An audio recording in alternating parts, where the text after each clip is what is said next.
Now, question 3 of physiocracy. Okay, examine critically the facts responsible for the decay of physiocracy and also decide the place of physiocrats in the history of economic thought. यानी कि कौन से factors responsible थे कि फिजियोक्रेसी नीचे गिर गया और फिजियोक्रेट्स क्या हिस्ट्री में कौन सी प्लेस डिसाइड करते हो. ठीक है. Number 3, why are physiocrats called the founders of political economy? To what extent was Adam Smith indebted to them? Critically examine the view that the physiocrats must be regarded as the real founders of the political economy. Criticism and the decay of physiocracy. The economic thinkers agree that physiocracy had its own weakness which had caused its decline. The physiocrats' optimism relating to the presence of natural laws and overweening faith in the natural order was baseless and exaggerated. Their ideas of productivity of different classes was impracticable. Similarly, they presented imperfect approach regarding some of the important subjects like value, wages, interest, etc. Their view that in exchange the gain of one was the loss of other is also wrong. It has also emphatically observed that physiocracy was a compound of inconsistent views and contradictory tenets, yoking together most modern and strictly medieval doctrines. The following are some of the facts which testify the inconsistency of their views. Firstly, the physiocrats accepted the sovereign authority as the best form of government and opposed democracy. On the other hand, they ardently supported personal liberty. Secondly, they wanted to establish a free market economy but refused liberty to money lending and supported state control over the rate of interest. Thirdly,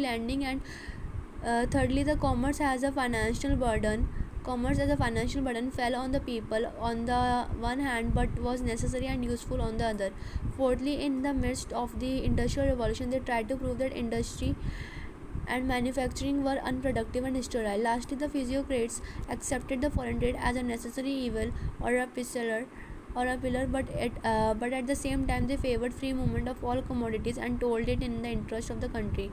In the post-climax times, say after 1767, physiocracy had gradually started declining. A big lobby of critics from all sections of society came forward against the physiocratic doctrines. Among them, some of the eminent critics were Gallieni, Condillac, Forbignix, Voltaire, Rousseau, etc. The Italian thinker Gallieni criticized the concept of natural order. Condillac did not accept that the production in industry and manufacturing sectors was unproductive and sterile. The commercial and manufacturing classes widely criticized their concepts.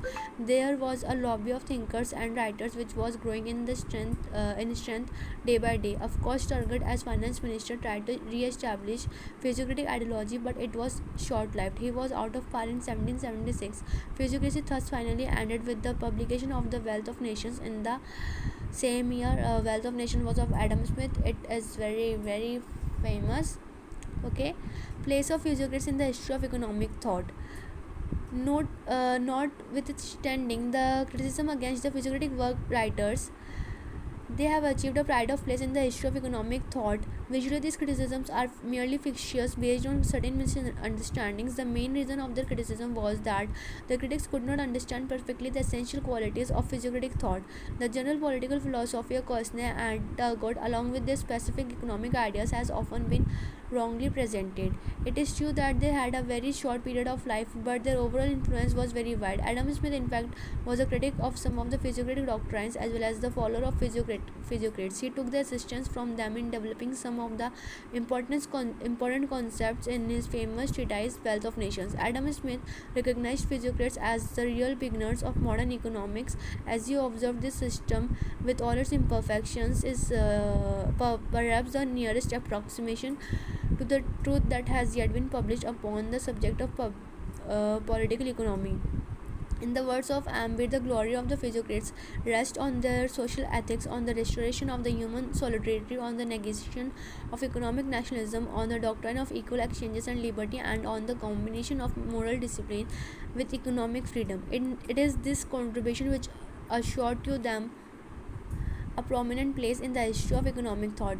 Thus, the Physiocrats should be recognized as the founders of the French Revolution, who worked successfully for the development of economic thought. The entire thought of Physiocrats depended on the natural order which had to be established by the state through the specific education of the system. Their early thought on value stimulated the followers to develop the labor theory of value. Coarseness analysis of economic table and theory of capital could be regarded as the introduction of the analytical approach in the discipline. In conclusion, we can quote the words of Sumter that it was, however, the Physiocrats or economists who made the great bridge through which lay all further progress in this field of analysis by the discovery and intellectual formulation of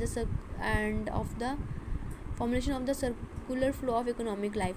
Compare and contrast doctrines of Physiocrats with those of mercantilists. What permanent contribution have the former mercantilism versus physiocracy? mercantilism और physiocracy में difference है, ठीक है, difference बताना है.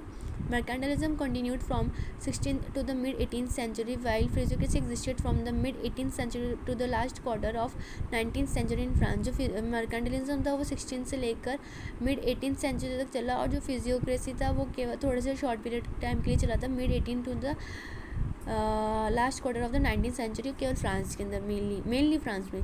There comparative study would make it clear, as professor Haney observe the physiocracy through though it meant much more, might also be defined as a revolt of French against mercantilism. Mercantilists led emphasis on the development of wealth and foreign trade, which caused largely the destruction in agriculture and poor condition of the French people. Ultimately, the Physiocrats raised their voice against mercantile system and stretched the establishment of natural order in the society. The following table reveals those facts which differentiate between the two concepts. First of all, we will read out, or we will discuss the all points of mercantilism. Mercantilists exaggerately gave more importance to the accumulation of wealth. mercantilist ने मतलब अच्छे से पूरा force लगा के केवल accumulation यानी कि accumulation of wealth को importance दी थी, यानी कि पैसा अपने पास इकट्ठा करते जाओ in the form of gold, silver and other precious metals, as they felt that these metals had more validity in trade and commerce. Second point, they laid emphasis on the development of the foreign trade and called it the source of accumulating wealth. उन्होंने सबसे ज़्यादा emphasise डाला foreign trade पर, और उसको बताया कि इसके थ्रू हम ज़्यादा वेल्थ कलेक्ट कर सकते हैं, वेल्थ मतलब अपना खजाना भर सकते हैं. Third point, mercantilists recognized favorable balance of trade in the interest of the country and desired to introduce restructured foreign trade because it would strengthen the government exchequer. Mercantilists stressed the imports of raw material as it was in the interest of the state. They supported state-controlled trade. Mercantilists were nationalists who presented several doctrines in the interest of the country. Mercantilists favored a multiple tax system based on the principle of each should pay according to the benefits received from the state, यानी कि heavy taxation. They stressed industry and manufacturing works. Now physiocracy. The Physiocrats did not give much importance to the gold, silver, etc. because they regarded agricultural produce as the national property. This stressed more the development of agriculture than the foreign trade. They regarded foreign trade as an evil but called agriculture an important source of wealth and property. The Physiocrats opposed this policy because the inflow of gold and silver might result in the rise of prices in the country, and that might affect the poor people adversely. The Physiocrats regarded imports of finished goods in the interest of the country. They supported free trade. Their thought behind this concept was that the upliftment of restrictions from the trade would automatically end the foreign trade. Physiocrats' outlook was broader and they advocated the principle of internationalism. Physiocrats advocated a single tax on the net income from land, which must be 30% of the total net produce. They laid emphasis on agriculture. To them, it was the only occupation which produced surplus or net product. From the above discussion shows that the Physiocrats' ideas were fully anti-mercantilist, but we should not forget that these two branches of economic philosophy are not merely contradictory to each other but also much more than this. Physiocrats have contributed largely to the development of later economic thought.